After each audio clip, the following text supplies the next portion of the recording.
to Throw Hot. This is our inaugural interview, series here from the QB Advantage, where we just want to sit down and hear from guys right now in the class of 26 and 27.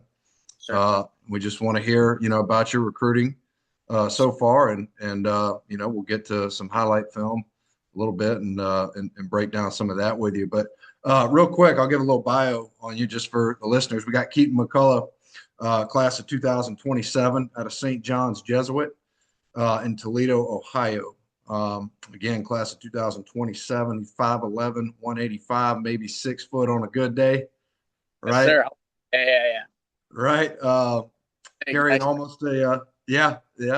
Drew Brees, right? He was 5'10", but it said 6 feet Yeah, on the stat sheet. of course. Yeah. Um, Carrying a 3.75 GPA, which is phenomenal, man. That's a big deal. Um, I, Described as a pass first quarterback, but will run when necessary. All right. Did I leave anything out? I don't think so. That sounds right. Awesome, man. So, just before we jump into this, man, talk to me a little bit about Yale. How was that? Oh, it was a blast. I like the East Coast. I'm a big Eagles fan, so that's right up my Okay. alley. Coast. I mean, pizza. It's kind of everybody's dream. But the camp itself was super cool. I think the coaches were really astonishing there. They really care about their players. We had like this player panel towards like the middle of our session, and they talked about like how they got there and how the coaches treat them. And it's not even like just the football team, like they treat them. It's like a brotherhood. It's like their second dad away from home. Like I think it's really nice. And then the coaches, they coach you up. They don't let you like slack off. Like they're gonna tell you when you're messing up or when you're not doing something right, and they're gonna keep you accountable. And I truly enjoy that because a coach should want to do that because that's how you get the best out of your players. Absolutely. That's great to hear. And Yale is, obviously one of the finer institutions in the country. No stranger to success in the Ivy League, that's for But sure. yeah, And big time football in America, especially in the New England part of the state. So you're an Eagles fan, you said. I'm assuming you're Jalen Hurts all day. yes, That's I am. Yep. okay. Okay. Yeah, I like him too, man. I really love the way he plays and how he carries himself. So Yeah. that's good to hear. But very good to hear about Yale. Were you able to throw any one-on-ones or Yeah, we actually it was nice. They gave us like a lot of reps. Usually, most camps or like, some camps it's kind of it's a little biased. Some people, right? which it's okay. Like I get it at the end of the day, but this camp was nice. Everybody broke it down. One person went up at a time. Receiver. I threw some really good balls. I threw a couple bad, but I mean it happens. You don't know the speed of Sure. your receiver. But yeah, it was a well-rounded one-on-one session, unlike some others. But it was nice. Yeah. Fantastic. Yeah. And you talk about, some of the challenges with throwing the football with guys that, you've never thrown with before. And if you don't play quarterback, you don't really understand, that timing on a 15-yard out or a comeback to the sideline is different from receiver to receiver. So Very much. that's really good to hear, bud. Really good to hear. But if you're up for it, let's just jump into kind of the meat and the potatoes of the interview. I just want to hit a little general background kind of on you and how as it relates to football. Yeah. Everybody kind of has their first moment where they fall in love with football. I remember mine. 7 or 8 years old. What was that moment like for you? When was it? What was it that said, "Hey, like I'm hooked"? I would say it was a super early age. I always watched football with my dad on Sundays, so it was kind of nice. I always threw the ball around the house, but I would say like to be specific, like around 3 or 4 is when I really like truly got into it, and then probably around like 5 or 6 is when I like really like dove into it and I actually started like playing. Like I could mess around like younger age Right. and just talk around, but that's kind of when I fell in love, and it was a YMCA flag football league that I was playing with some friends, and There you go. that's how it started. And then it went from that to tackle football, and now we're here to high school varsity football. So it's came from a ways. Awesome. And, it really is interesting to hear guys, have their progression of how they got to where they were. You mentioned it starting with flag football and going obviously, through youth football. And it's really interesting. You attribute a lot of that, to your dad. Do you kind of have some of those moments still where you guys sit down and watch games together? Yeah. Usually every Sunday we watch the Eagles. I mean, as long as they're playing, but we'll sit at home, watch football. We have like fantasy football leagues. So like it's Awesome. it's like the same thing as back in the day. Like it's not going to change anytime soon. Awesome. Yeah, man. Don't take those moments for granted, man. That's really cool. So, kind of speaking of your dad, I'm assuming he's going to be brought up in your answer here in this question. Who is it that sort of shaped you as a quarterback, right? You're obviously, going into your junior year, class of 2027.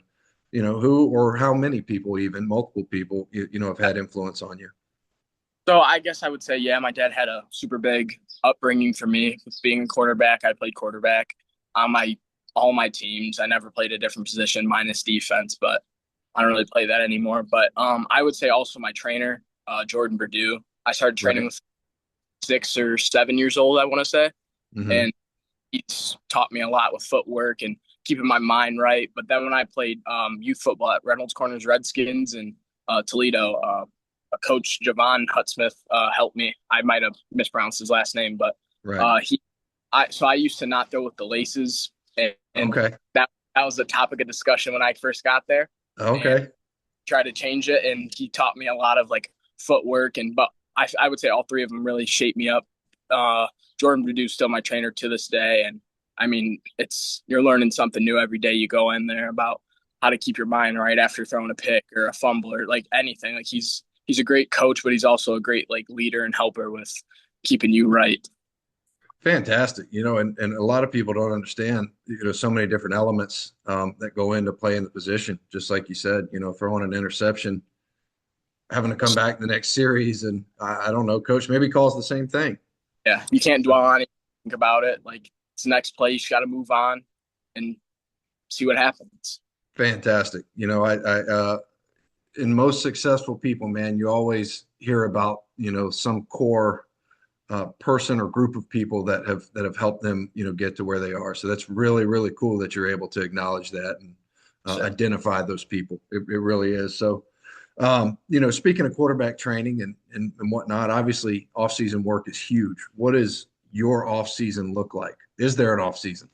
yes, obviously there's off season. I'm not super big into 7-on-7 up here in Ohio because the rules just got kind of in place where you could actually Mhm. play it.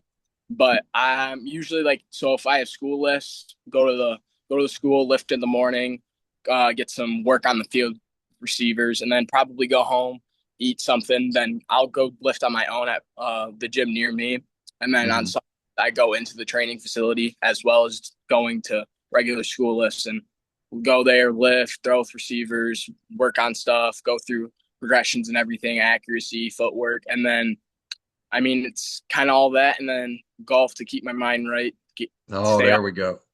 bit. That's yeah, Fantastic.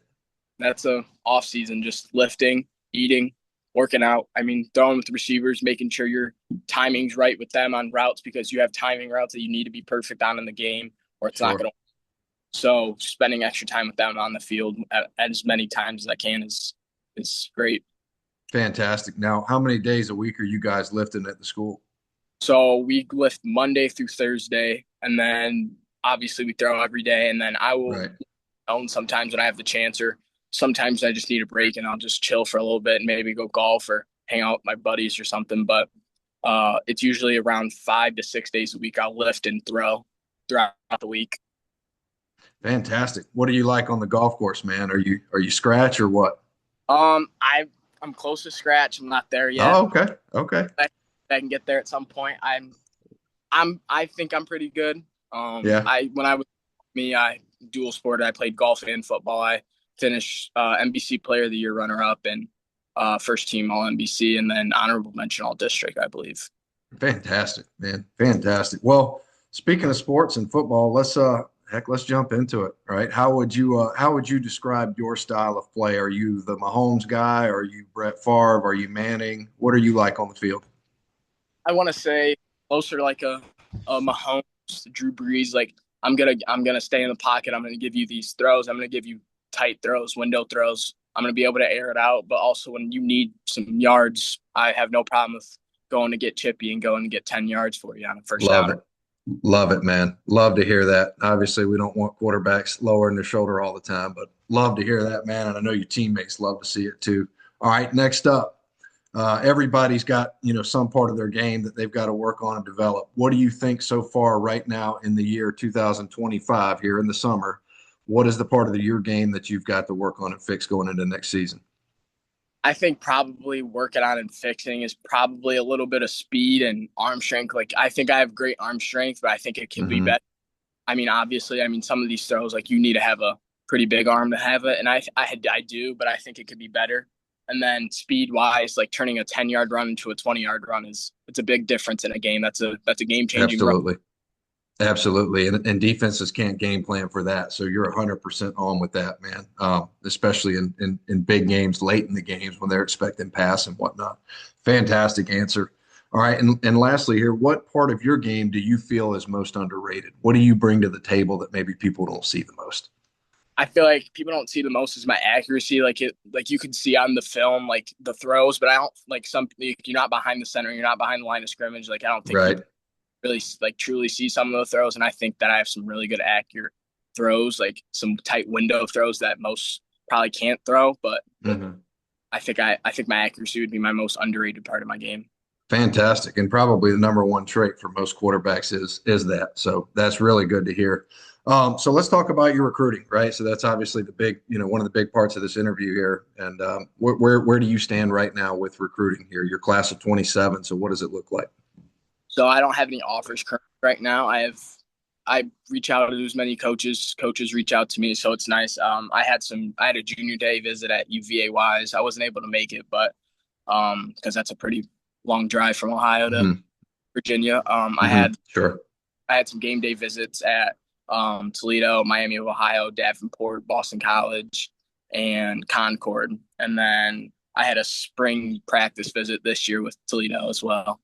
Fantastic. Fantastic. Well, there's obviously some stuff on the radar there. And, Oh, for sure, yeah. I know recruiting sometimes can be, interesting and up for grabs, and you don't know what is what and whatnot. But Sure. obviously, you seem to be doing a lot of the right stuff and getting your name out there and being involved as much stuff as possible. Um, when you eventually do end up at a 4-year school, right? What is it that you think is most important for you? What about that school, are you looking for, ultimately when you make your decision? So I would say like the most important thing for me going into a school is kind of the coaching staff. Hmm. Um, Coaching staff that's going to push me to be my best every day, even if I had a bad day. Like I want them to be there to bring me up and like get me ready to go, and like people that are going to help me like plan things and make sure I'm organized and just be there for me. Like if I needed someone to talk to, like they're there and they're willing to help. And then also Absolutely. not just that, but like academic wise, like I want to go to a school that has good academics because you are a student athlete and the student comes first before the athlete. So you can't play if you don't have a grade. So got to have a good academic area, some good professors and teachers that are Sure. willing to help and make sure you're okay, even though you have practice or you have a game. Like just being willing to help you out.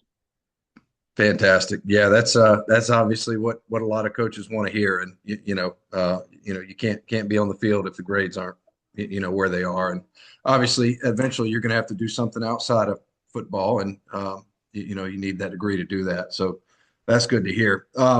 What advice would you give to class of 28, class of 29 quarterbacks, younger quarterbacks that are in your shoes and hopefully going to be getting recruited and going to play?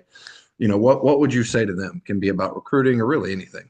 If I had to give like really like one piece of advice, it would be not to get discouraged, like because you guys send your film out, like you're not going to get recruited unless you send your own film out. So not just don't get discouraged if someone doesn't respond back to you. Like at some point, someone's going to see it, someone's going to respond back to you, and just don't stop sending your film out. Don't stop trying. Don't stop trying to get yourself recruited because at some point someone's going to see it, a coach is going to respond, and you're going to get your offer, and you're going to be all right.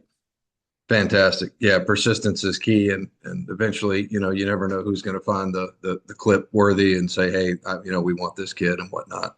Great piece of advice. So we'll jump to kind of our concluding question here. All right, and you don't have to get too crazy with it. If you have a play call that you think would work, or a play call in y'all's offense and whatnot, I want you to give it to me here. But here's the question: if you're down by a touchdown and you've got to convert a 4th and 9. All right, it's late in the game. Obviously, do or die, got to have it. What's your play call? Talk to me about it again. If you've got the name of the play Yeah. call, talk to me about what everybody's doing. So for me, it would be a 2-by-2 look. Hopefully, if they're in cover 3, then it will be perfect. If not, then I'm sure we'll have a different play. But this play I chose was for a cover 3. So my left outside receiver, I'm gonna send him on a go. You need to clear out. That inside left receiver is gonna run like a 6, I would say probably around 6 to 7, 8 yards, like a crossing route across the middle of the field. Okay. Your 2 backers end up going to go out, and your 2 outside linebackers are going to go into the flat since it's cover 3, and the 2 corners are dropping back into a deep third. So then on your right-hand side, your inside receiver is going to run a 9 to 10, 11-yard max corner out right in the middle between deep third and that corner that outside linebacker that's chasing flat. Your outside receivers are going to run like a 4 or 5-yard hitch. Okay. Depending on what those 2 inside linebackers do is how you're going to make that throw with the inside on your left and your inside on your right. If the right side backer takes and he goes with that corner out, it'll be a tough throw, but it'll be a whole shot with your safety and the linebacker on your left-hand side with that crossing route. And then vice versa, if he goes and takes the crossing route, you have that corner whole shot that you're going to have to make a big throw, and that'll get your first down.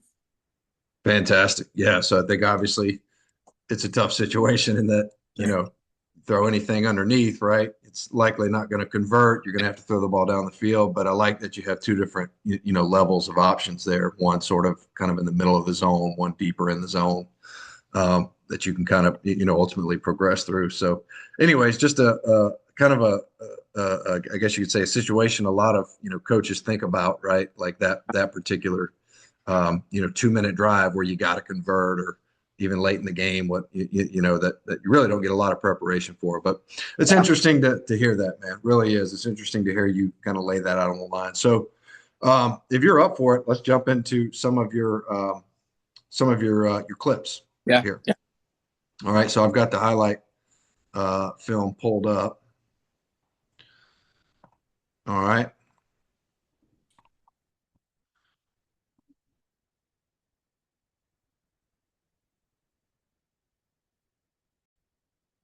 All right. My screen visible to you? It's loading. Yeah, now it is. Yep. Loading. Good. Okay. So we should see you here at quarterback on the right hash. Yep. All right. All right. So we're working a flood concept, it looks like, here to the left. Sprint out. Talk to me on this. So I saw the 3 linebackers, they chased after me, and that was perfect. They came where I was going, and they bit up in that corner, it was like a corner out type of looking route, like a sail route, was wide open. It was perfect. It was right by the marker, right by the sideline. You couldn't have drawn it up any better for the linebackers to come chase after you. Yeah, both of them bite on this quick out right there, and you just zip it right over their head on the sail. That's fantastic. For a righty, that's tough, man. So that's good shoulders right there. Right there, that's good shoulders. And you throw a little dot right over their head, man. Great ball. Great ball. All right, let's jump over to the next one here. We got a little dummy count right here. We're going to give them on 4th down. All right, and we go stop and go over here to the right side. Talk to me on this. So it was 4th down, so we needed it, and that was probably the best receiver. So I gave him a chance. The corner, he was playing deep off of him, so it was going to be a tough throw anyways. But I threw it back shoulder right next to the sideline, so he could only get it, and it was up to him if he could get his feet in, and luckily he did, and we got the first down and picked up the first down. We were able to. How tall is that kid, man? He looks tall. He's about 6'2", 6. Yeah, I'd probably say 6'2". Yeah. Okay. Yeah. Big time ball there on 4th down. 6'3". Yeah. Gotcha. In the face of pressure too, man. Big time ball there on 4th down. All right. So we'll jump forward to the next one. We got a short out to looks like our sideline here. I'm not sure if we got a glance or a sail on the top of it. I'm sorry, a glance or a slant on the top of it. Yep. All right. With a little out. Talk to me on this. Well, so that I kind of stuck to that side. It was the short side of the field. They were looking pretty heavy on the their side of the field. So to the field, yeah. To the field, yeah. And he ran the route nice, and the defender bit on it, and it was perfect. I mean, you can't really draw it up any better. The corner stayed with him, and the linebacker, I don't know if he knew what he was doing or not, but I mean, it worked out in my favor. I was able to throw a nice little out route and pick up 10 yards. Yeah, and this is an easy throw. What you always talk about with quarterbacks on first down, finding easy throws. There's no flat defender over there, Yeah. right? Like there's no flat player, okay? And you just see that. You step right out and zoom it to him on first down. He goes and picks it up with yak yards for a 20-yard gain. Yep. I mean, this is a play caller's dream right here. For sure. That's great recognition and a great ball. All right, let's jump forward here. We got a slant to the field right here to number 13, I think. Yep. All right, on third down, a glance slant to the field. Talk to me here. So I saw that outside linebacker. He was flat-footed, so it was kind of perfect for this route. And he came to that little out route, that little dummy speed out on the right-hand side. And the corner kind of he was playing really off, and the safety was backing up. And I mean, it was either one of them. I could have threw that out to my sideline or him. I mean, they were both wide open, but I liked the way it looked on that right side, and that's what I ended up going with, and picked up the first down, kept the drive alive. Absolutely. Yeah, absolutely. And a lot of times throwing slants to the wide side to the field like this is just tough because there's so much space for number 4 to have to guard, right? Mm-hmm. The flat defender. But either way, man, that's an absolute dot on third down. Great ball. All right, this is probably one of my favorite throws of the few that we'll look at here. This is a sprint out to the left, and we're going to throw a corner to the sideline. All right, this is a tough throw to the short side of the field. I believe there's a comeback by number 1. Yeah. All right, talk to me here. What's this play called? This was, I want to say, a troop left 91 smash. Okay, that's your sprint out series is 91? Yeah, that my 90, 91? Yeah. Okay. But that corner, it looked more, he was playing more of a man coverage. It looked like a cover 2 man. So it was kind of perfect. He stayed with the corner, or he stayed with that comeback route, which meaning that, and there was a blitzer off the outside with their linebacker. So that was perfect with the corner route. I mean, you can't draw it up any better for coverage. No, you can't. No, you can't. And that's a fantastic, high-low read right there. He takes the low guy, you throw the high guy. Yep. You get your shoulders and your feet set right there. And again, this is tough into the boundary here, but this is a great throw, man. Fantastic throw. So we'll conclude our highlights there with that. Ultimately, it's, this position, right, that we all are trying to master and whatnot. And there's 100 different things being thrown at us, right, from footwork to coverage to this to leadership to, God knows everything else, right? And it just takes so much effort. And, it really is good to see guys constantly trying to perfect the craft and, be better for their team. So we'll conclude with that, Keaton. We appreciate you coming on our inaugural show here on the Throw Hot series presented by the QB Advantage. And we'll be watching out for you and everybody else there at St. John's Jesuit and keeping up with you. And certainly as you go into your junior year, it's time to, to really let the tape speak for itself, right? Sure, yeah. Yeah. All right. I appreciate you having me on here and taking the time out of your day to interview. Appreciate it.